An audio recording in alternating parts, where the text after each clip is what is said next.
Hi, mein Name ist Manjot Bhatia. Ich bin 32 Jahre alt und in Fulda geboren und aufgewachsen. Dieses Instrument ist das Tabla und das hat mich in meiner Kindheit sehr viel begleitet, weil mein Vater sich in frühen Jahren selber beigebracht hat, das zu spielen und in der religiösen Musik des Sikhismus sehr viel mit diesem Instrument auch gespielt wird. Ich selber bin erst mit ca. 26 Jahren dann so in Berührung gekommen über Jazz, dass ich Interesse entwickelt habe, selber zu lernen, wie man es spielt. Ich war in London auf dem Jazz Festival und habe Zakir Hussain, einen sehr, sehr bekannten Tablaspieler, dabei erlebt, wie er live gespielt hat. Seitdem viel Unterricht genommen und viel gelernt über die Jahre.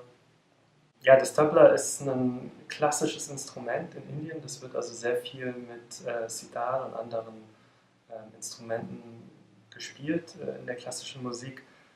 Gibt sehr viel Variation und sehr viel Improvisation. Das heißt, man lernt verschiedene Rhythmen, die basieren auf 6er, 8er, 12er, 16er Rhythmus zum Beispiel. Aber im Grunde genommen geht es nur darum, dieses Fenster einzuhalten und innerhalb von diesem Zyklus sehr viel zu improvisieren. Das heißt, ja, zum einen lernt man diese ganzen Grundrhythmen und eine Besonderheit beim Tabla ist, dass man sowohl das Sprechen als auch das Spielen lernt. Das heißt, jeder Ton, der auf diesem Instrument gespielt wird, hat einen phonetischen Begriff und über den kann man quasi so wie mit Musiknoten aufschreiben, was der Rhythmus ist und wie er gespielt wird.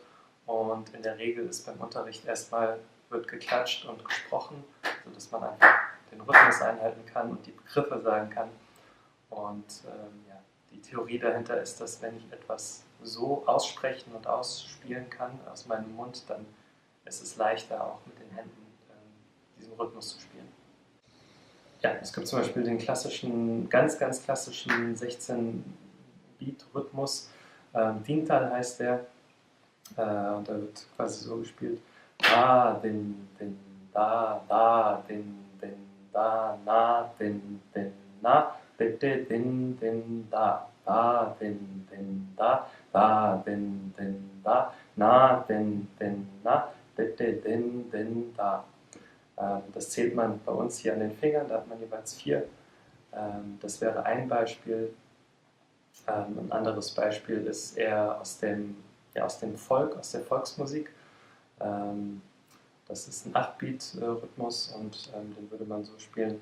Bage bitte na gedenne, bage bitte na gedenne, bage bitte na gedenne, bage bitte na gedenne. Das heißt, diese Begriffe sind jeweils das, was man auf dem Instrument spielt. Und jedes Mal, wenn ich quasi einmal ja, mit dem Daumen auf meinen Finger treffe, ist es ein Beat.